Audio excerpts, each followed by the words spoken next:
Welcome to Stuff You Should Know, a production of iHeartRadio.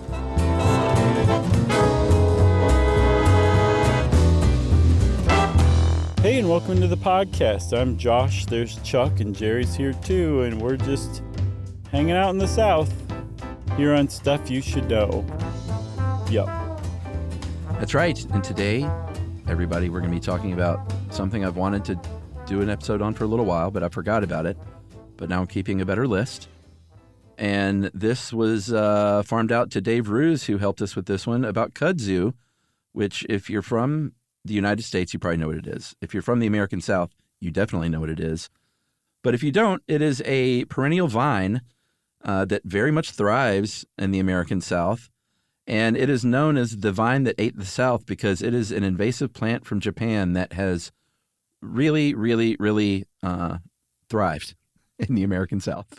Yeah, it's taken on monstrous proportions as far as legend and rumor and just how people walking around the South generally think about and talk about kudzu. Yeah. It's become kind of a part of Southern identity. It's a thing, for better yeah. or for worse. But yeah, we'll get into it because recent scholarship has found scholarship on kudzu. Yeah. Who'd have thought? Yeah. Has found we actually don't think kudzu's nearly as prevalent as you guys say. Yeah. And yeah, the South is just kind of ignoring that stuff for now. Yeah, because it's ours. Yeah. But originally, like you said, it was Japan's and China's. I think it's native to China. And its scientific name is Pueraria montana, which makes it really confusing because it's not from Montana. Neither is Hannah. No, turns out she's from Tennessee. Yeah, that's right. It is a part of the, oh boy, I always forget, and someone always tells us, when it ends in C-E-A-E, what is it? Fabaceae. Fabaceae family, which means it's a legume, just like a pea or a soybean. Mm-hmm. They are all nitrogen fixers, which we're going to get to in a little bit, but I can't wait. It's a good thing that it's a nitrogen fixer because it helps soil fertility. And it's the kind of thing that can grow in the peak of summer when things are really hot and humid and rainy and steamy. Can grow a foot a day is what you usually hear, and I think that's probably confirmed. Yeah. Or about 40 to 60 feet through a growing season. And because southern winters are not so harsh, they almost, if you're a mature kudzu vine, you're going to live through that winter and just keep on growing.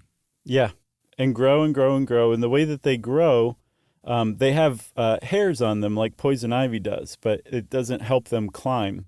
Instead, the very ends, the very tippy tops of the kudzu vine is long and thin tendrils. And it will wrap those tendrils around anything it can possibly get its hands on. It loves fences. Mm-hmm. It loves guy wires that hold up telephone poles. Oh, yeah. It loves tree limbs. Mm-hmm. Anything that it can use to support itself, it will. And it just eventually overwhelms and takes over whatever it's attaching itself to, whether it's a barn, whether it's some poor unfortunate tree who's like, what did I do? It just spreads and covers everything. And that's one of the reasons, the way that it grows is one of the reasons why the South is just like, see, kudzu, it's everywhere. It just takes over. It's going to kill us all one day. Yeah. Can't even see that billboard anymore. Nope. Which is a shame because if you can't see a billboard, how is life worth living? I know. All right. So if you wonder, oh, yeah, but what about this nasty eroded soil that's just like barren? Nothing can grow there. Kudzu can grow there. Who's wondering that? Yeah, and the reason kudzu can grow there, one of the reasons, is not because it just climbs so fast and grows so fast, but it has an energy store via this humongous taproot. A mature kudzu root can be like 12 feet long and weigh 400 pounds, and these things are underground. It's almost like the engine, like lying beneath this vine. Yeah, or the gas tank even, I guess. Sure. All right, one of the two. Maybe both. Maybe a gas tank engine in one. Yeah, throw in a catalytic converter in your business. So one of the things about kudzu vines, one of the reasons they're so stable as far as once they start growing, they're hard to get rid of, is because every once in a while, I think every foot or so, when the vine touches the ground, it sends out roots, and it establishes what are called root crowns. And that's where it eventually grows from. Once the new root crown is established, it starts sending out more vines and more and more and more. And when you have all these root crowns sending out vines, they become tangled, a tangled mat, a thicket of kudzu vines that can be meters deep, essentially. Like you could get lost in one of these things. Yeah. Have you ever tried to get rid of kudzu for any reason? Not kudzu, but other pernicious vines, yes. Yeah. All right. Never tried my hand at kudzu. Sounds hard. Yeah, it's hard. But, I think any pernicious vine is pretty tough. So sure, you probably know what it tastes like, but not literally. Although, what a time to talk about that. Because if you want to go back to kudzu's roots in China, literal roots did not even mean that. It has been a part of traditional Chinese medicine for a couple of thousand years. They call it koshu. And that root, they make root tea out of it. And in Japan, they eat this stuff. Like, not only has it been used for medicine, but that root powder that they can make is used in a lot of different foods in Japan. Yeah, it's a thickener. So if you've had mochi, it's possible that they use kudzu powder, kudzu starch, to make it the thick little delicious treat it is, or they'll use it to make noodles with. It's also used in traditional Japanese and Chinese medicine. They'll use tea for things like colds and digestion.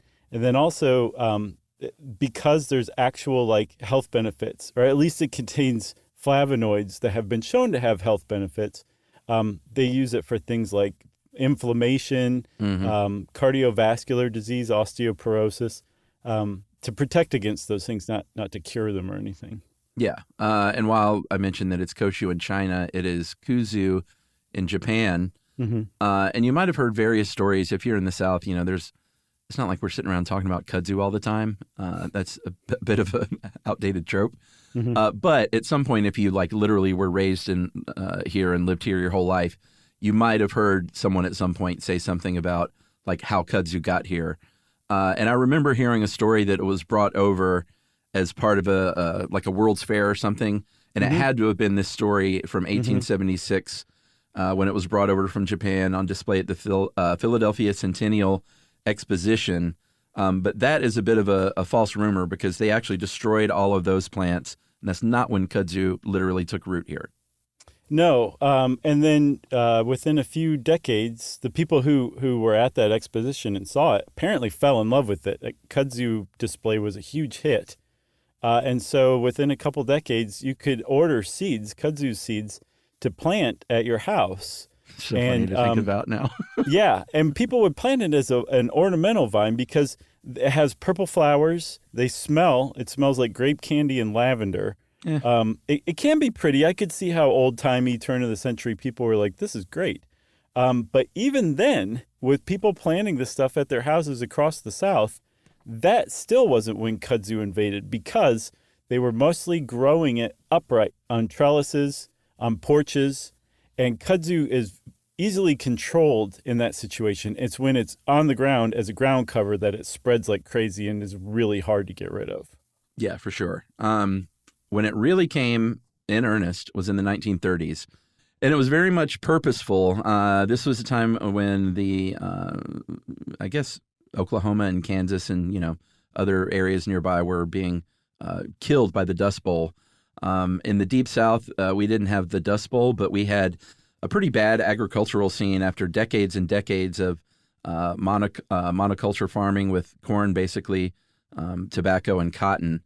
And so we've talked about monocultures before and how that's not the best way to take care of your land. And eventually that soil is not going to be great. It's going to erode. It's going to be depleted of nutrients. Mm-hmm. And kudzu was looked at by the Soil Erosion Service,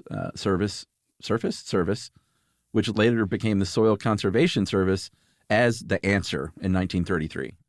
Yeah, because first of all, it grows vigorously. Everybody knows that about kudzu. And it doesn't matter how terrible the soil is, it will grow in it.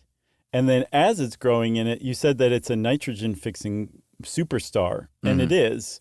nitrogen-fixing plants, all plants fix nitrogen. They bring sugars to their roots. They feed microbes that eat the sugars, and then the microbes convert nitrogen from the atmosphere into usable nitrogen that the plants then take up. So all plants have that relationship with microbes. It's just nitrogen-fixing plants are such powerhouses and have such thriving microbial communities that they put out way more nitrogen into the soil than they use themselves. So as they grow, they restore the soil with nutrients that have been depleted, and that's what kudzu was initially used for. Yeah, so they were like, hey, this stuff's great. It'll slow your erosion. You're going to fix that soil so good. It's going to get fixed up. And they said, here's what we're going to do. We're going to create a government program, because those always work out great. Mm-hmm. And we're going to encourage people to grow these things. They had millions of kudzu seeds brought in, and they grew those into little seedling plants. And they paid farmers in the South $8 an acre to plant kudzu. And by the mid-1940s, there were about 3 million acres of purposefully planted kudzu growing on southern farms. That's on the farms. Mm-hmm. You also had the Civilian Conservation Corps, which was a FDR program with the New Deal. When we talked about it before, when they were like, hey, if you're unemployed, come work for the Civilian Conservation Corps. And, we'll put you to work doing things like this. Like, hey, just go plant anywhere along the roadway where you see a washed out gully, or if we're clearing out land for roadways and it's just a barren, dirty mess, like plant this kudzu and you'll be doing America a favor. Same with the railroads. Like, you don't want your the bed that your railroad's built on to wash out. So if you plant kudzu on every side, it'll keep it from eroding. Plus, it looks prettier than a bunch of gravel, right? So, this stuff started getting planted everywhere. And in addition to the government saying, you guys want to plant this? Go ahead, we'll pay you. There were some evangelists. Evangelists is like the best word to describe them. And one, the guy who's probably most prominently cited as a kudzu evangelist, is a guy named Channing Cope. Yeah. Maybe we should take a break and cliffhang that one. Let's hang it. Everyone's like, who the heck is Channing Cope? Got to know. I got to know, guys. You're going to have to wait. All right, we'll be right back.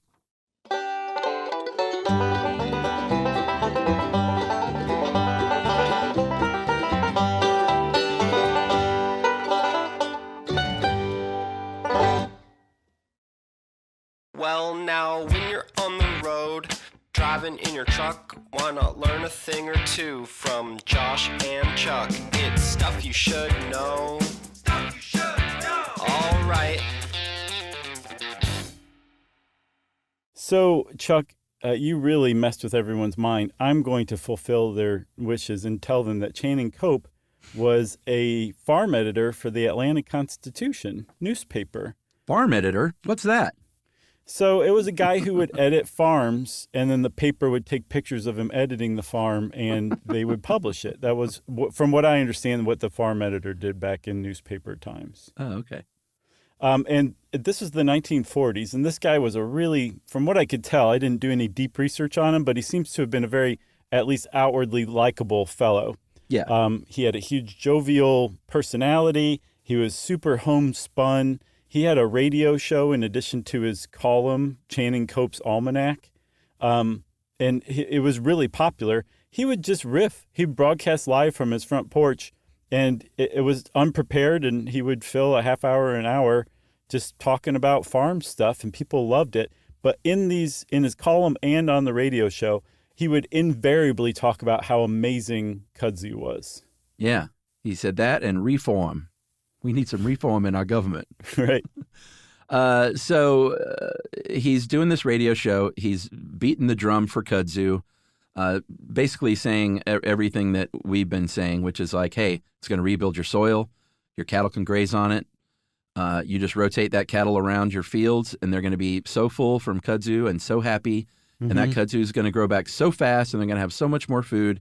And you're just going to be sitting pretty, basically. He actually started a Kudzu Club of America, which had eventually 20,000 members, and said this is what's going to bring the South back. Basically, is kudzu. And about less than 20 years later, actually about 10 years later, Southern farmers were like, we're in big trouble here because the cattle are eating this stuff. And if they eat too much of those leaves, they're dying off because they're not matured yet. The vines And- are, not yeah. the cattle. No. They're not mature cattle. They can't handle it. Right. And if they try to cut it back or something because it's, starting to invade other parts of their farm and like bale it up like hay, like I don't know if we're getting through what a twisted mess this stuff is. Like it'll wrap itself around any machinery you have and just make a fool of modern machinery.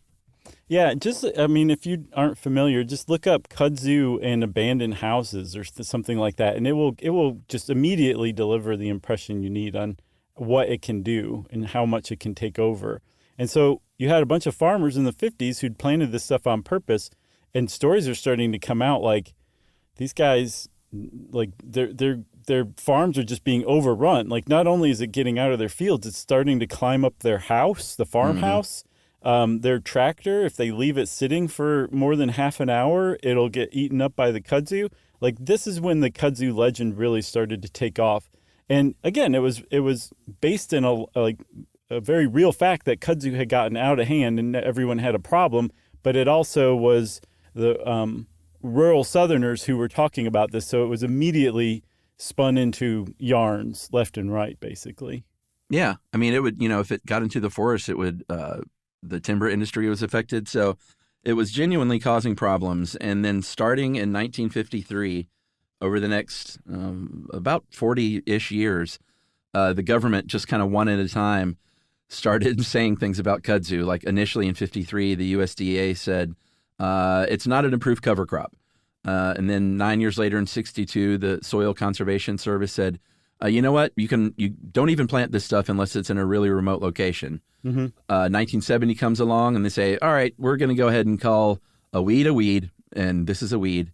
And then finally in 97, they said, that's not even good enough. It is on the federal noxious weed list. Yeah. It joined the sorry likes of goat's rue, velvet fingergrass, giant hogweed, maidenhair creeper, turkeyberry, tropical soda apple. That's just like 3 words strung together. That's actually delicious. It sounds like it, but it's a noxious weed as far as the USDA is concerned. With a little gin and ice, though. It does sound pretty good. Yeah.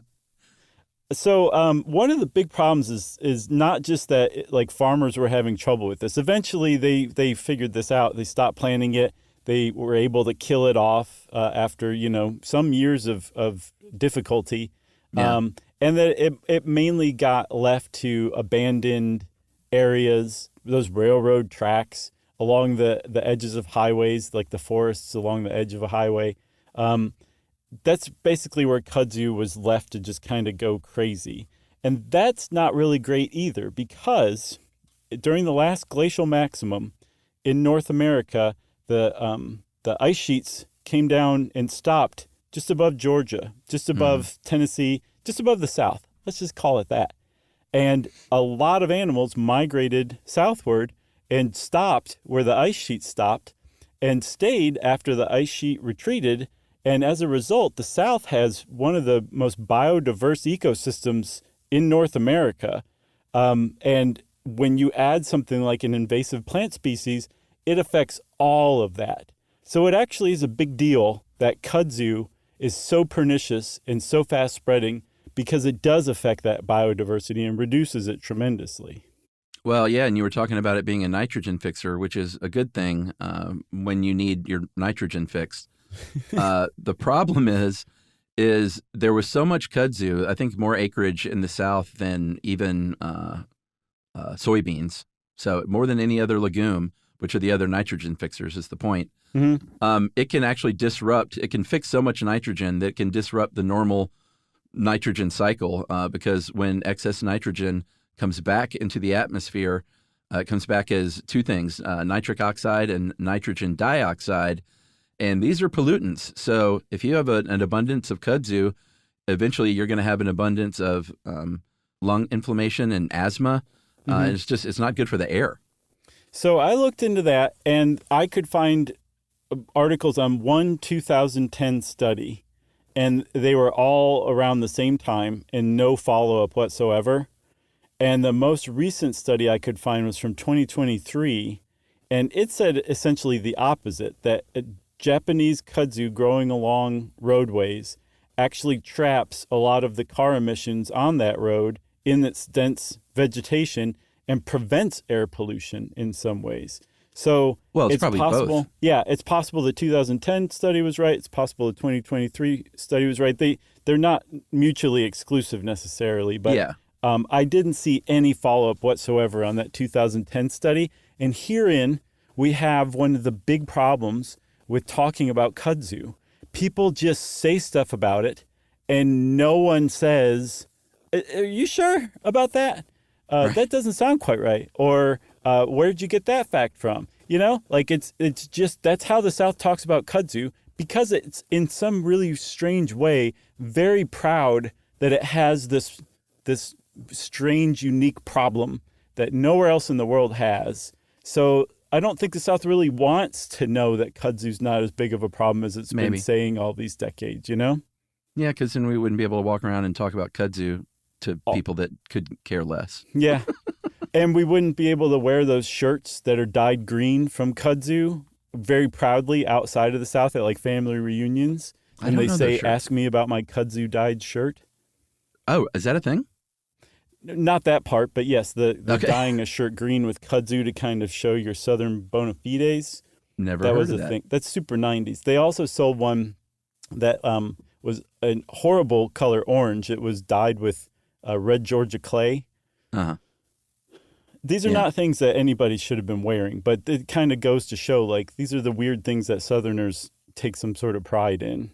Yeah. And when I was a kid, I remember seeing and probably in some parts of Georgia, they still have these shirts and bumper stickers. Lee surrendered. Robert E. Lee. Lee surrendered. I did not. I'm so not surprised. It never occurred to me as a kid. I was like, well, what are they saying? Like, are they still fighting the Civil War? Mm-hmm. Like they didn't surrender? I saw a check once from a guy. This is not a joke. And this wasn't ironic. His address said, for the state, the occupied state of Georgia. What? This was in the 21st century. Who's it occupied by? The Yankees? Yankees, yeah. The union, the federal government. Oh, boy. I'm not kidding. And no, he I was believe it. serious about it, too. So a couple of other problems with kudzu is money. Utility companies literally spend hundreds of millions of dollars annually, hundreds of millions of bucks, trying to keep kudzu from overtaking their utility systems. The highway doesn't spend quite as much, but they spend millions of bucks trying to kill kudzu along the highways. And then there's the matter of the kudzu bug, which is a stink bug. It's Japanese. Mm-hmm. First spotted here in 2009. They're good in one way because they eat the kudzu and they can kill a mature kudzu stand in 2 or 3 years sometimes. But they are invasive. They are stink bugs, and they eat other things, and they're stink bugs. Yeah. And you can't really say stink bugs enough. They are stinky, and that oil will stain your clothes. And when it gets cold out, they like to go into the warmth of your house, and sometimes they'll just stay even after it gets warm outside again. Yeah. It's just not something you want. And they're fairly new. They showed up, they think one of them or some of them hitched a ride on some flight back in the early 2000s, and they were first described in 2009 in the South. And at first people were like, this is awesome. They're going to get rid of the kudzu. And then somebody smelled one of them and was like, oh no. Still, again, something else. Yeah, I see stink bugs around but our house, but I don't think they're kudzu bugs. These look like a overfed tick in a lot of ways. Same color, same shape and size. Yeah. Like you could see very easily mistaking it for a huge tick. Yeah, totally. A blood-engorged tick. Yeah. Those are the worst. Should we take another break? Yeah, let's. All right, we'll take a break and we'll talk a little bit about what Josh was talking about. Is kudzu overblown? Right after this.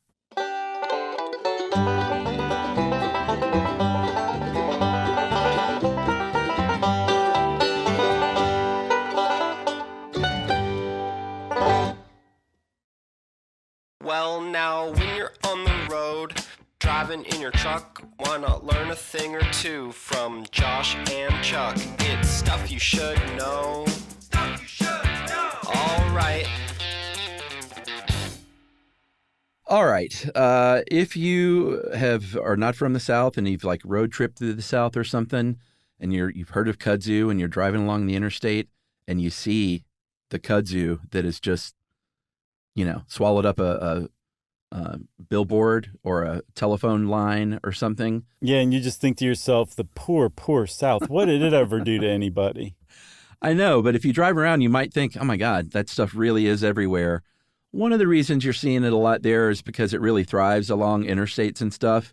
These like big wide open areas where they can get plenty of sun and stuff like that. Mm-hmm. So it's not like because you're driving down the highway and you see a ton of, something eating up an exit sign that it's just like that everywhere.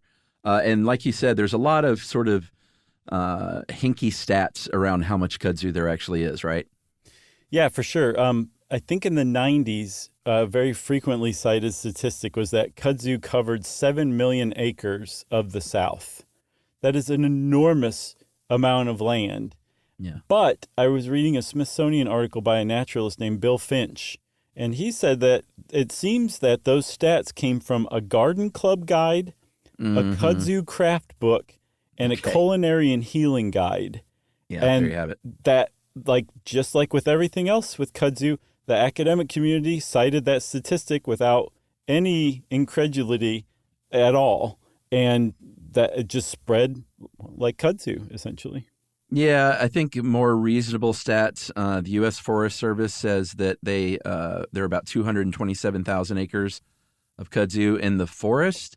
That does not count roadsides and stuff, so it's certainly a lot more. But I do think that 7 million was just one of those sort of errant stats that was thrown out and then copy-pasted. Yeah, I mean, these things are being discussed among people who have like friends of their cousins' friends have done some amazing stuff over and over again. Yeah. So, like you said, one of the reasons why kudzu seems to be taking over everything is just where it grows. So I think, Chuck, that would be selection bias. Yeah. So, yeah, if you just, it's where you are. But if you were in the forest, you'd be like, oh, this is fine. I mean, eventually the kudzu would eat through a forest, I guess, because it's eating the outside part and killing off the trees, and then it would need the next stand of trees to grow on. But I don't see anywhere that that's a huge problem. It seems that it's just not as big an issue as anybody says, that it's really not a huge problem. Yeah, apparently in Alabama, there's way more, if you're talking about invasive species, there's way more Chinese privet. And, have you had a problem with that? Dude, have you ever had a Chinese privet problem? I definitely haven't, but I'm now looking it up to see if I even recognize it. A lot of people just treat them like shrubs because they're just so prevalent, and they're not exactly bad looking, but if you don't want them there, they're a problem. They're hard to get rid of, and they're sturdy. They grow really thick. Interesting. I like the white flowers. Yeah, like I said, some people are just like, whatever. I have this like shrub that I didn't ask for, but now I'm just gonna keep it. Yeah. Japanese honeysuckle is the other one.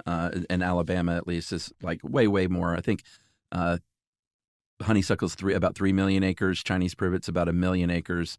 And kudzu in Alabama is only about 60,000 acres in the forest. Yeah. So in the United States, I think you said 227,000 acres of forest land, right? But that's just counting the forest land? Yeah.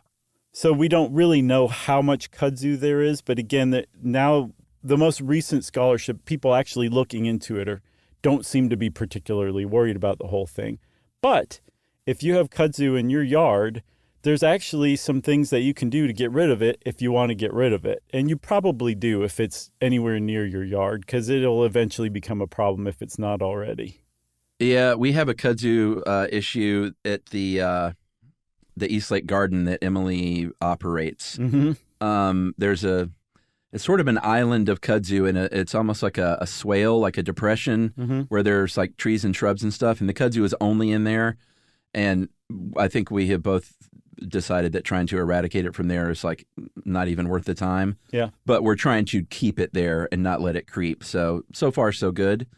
with that kudzu, but I have English ivy that I purposely grew along one of my yard fences, my privacy fence, and it looks great. It's like Wrigley Field out there, and I'm so proud of it. But it is stacking up so high on this fence.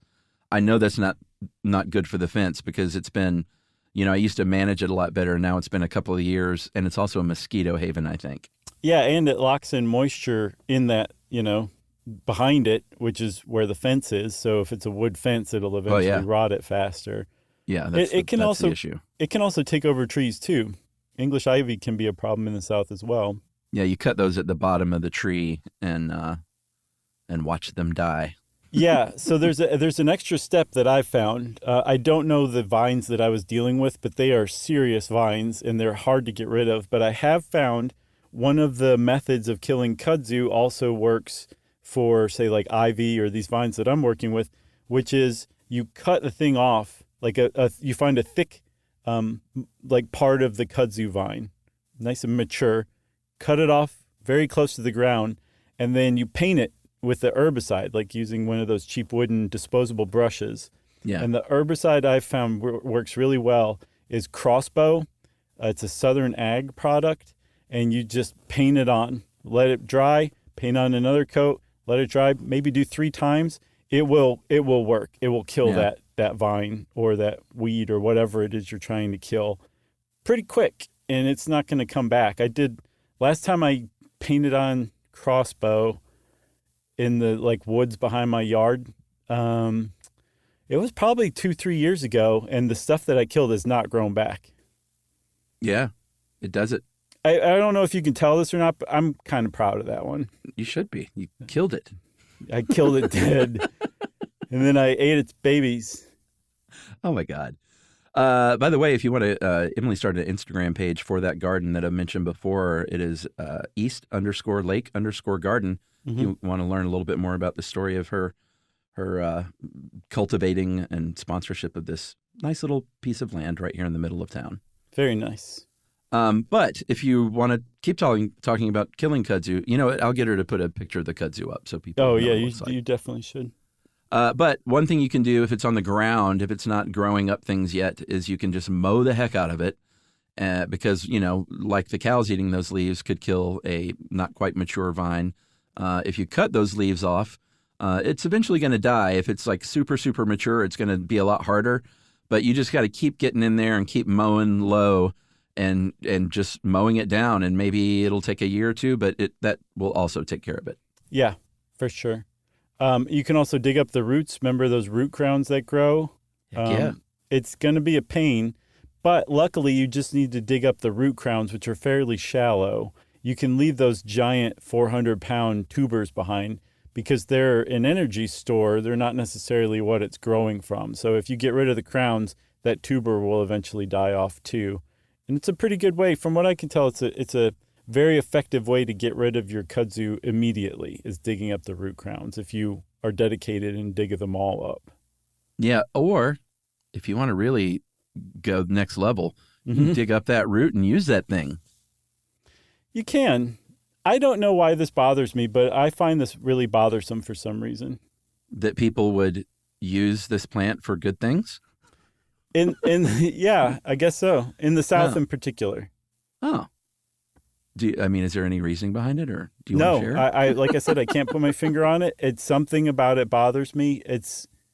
I just don't understand why, but the idea of chefs like employing kudzu and Southern, new Southern cuisine or making crafts out of kudzu, I don't know why, but it bothers me. And it doesn't matter. Like, go ahead and do whatever you want, but me personally, I'm going to think about it, and maybe one of these days I'll figure it out, but it bothers me. Okay. Well, I love it. I think it's great. I think if that stuff is there, like sort of with the foraging that's so popular these days, just going out and using what's in the earth to put on your plate, I think it's a great thing. And there are Southern chefs getting into that, like you mentioned. There's a lot of, like you said, weird pride around it. There have been poems written about kudzu by very prominent poets. It's been, mentioned in countless books and movies. It was, if you're we have to mention the REM Murmur album cover. If you're a music fan and you're from the South, you're probably super into the fact that the Murmur album cover is one of those train trestles completely eaten up by kudzu.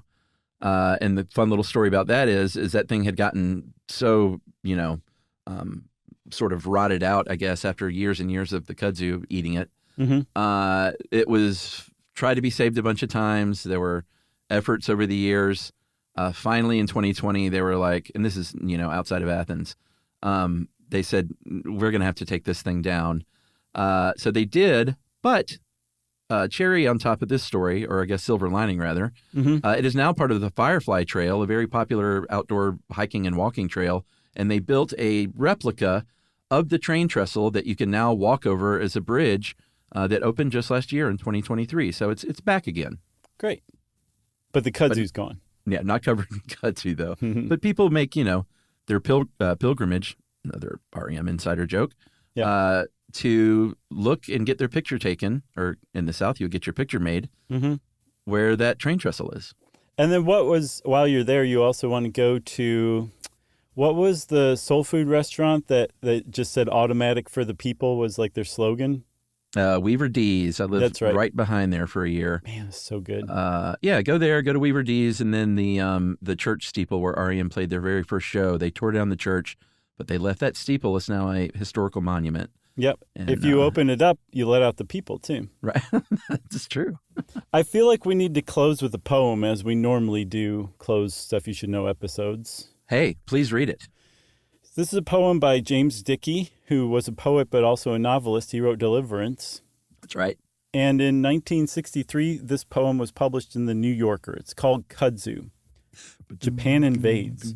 Far Eastern vines run from the clay banks they are supposed to keep from eroding. Up telephone poles which rear half out of leafage, as though they would shriek like things smothered by their own green, mindless, unkillable ghosts. In Georgia, the legend says that you must close your windows at night to keep it out of the house. Okay. ... Yeah. It's a good poem, and I read it amazingly. Yeah, maybe we should get Jerry to add some like a stand-up bass and yeah, a you should have brush. been like this when I finished. Yeah. Okay. Maybe Jerry will. Let's find out. Yeah. Or maybe she can just sample me doing that and just loop it. There you go. That's a great idea. That's an even better idea. All right. Well, we are done with kudzu, right? Right. That means it's time for listener mail. I'm going to call this Brooklyn Nine-Nine follow-up. Hey, guys. I was listening to the Tom Slick episode, and you guys were talking about Andy Samberg and tangentially Adam Sandler, and Josh said that he had never been, or maybe it was me, actually. You said he had never been in Brooklyn Nine-Nine as far as I was aware. Actually, he had a cameo in one episode that was quite funny, and I've included a link to enjoy, which I'm going to watch. I also want to say thanks for the insane amount of entertainment and education you guys have brought to the world. I've been listening for a few years and love learning while being entertained, and you guys have the perfect combination. Your back-and-forth style always feels like normal conversation with friends, because it is. Random, unrelated information and asides included. And that is from Victor. And I'm going to check out that clip. You can go on YouTube and probably just type in Adam Sandler Brooklyn Nine-Nine if you want to see the clip. Very nice. Thanks a lot, Victor. Much appreciated. Thanks for the link and for all the kind words. And if you want to be like Victor and get in touch with us, you can send us an email too. Send it to stuffpodcast@iheartradio.com. Stuff You Should Know is a production of iHeartRadio. For more podcasts from iHeartRadio, visit the iHeartRadio app, Apple Podcasts, or wherever you listen to your favorite shows.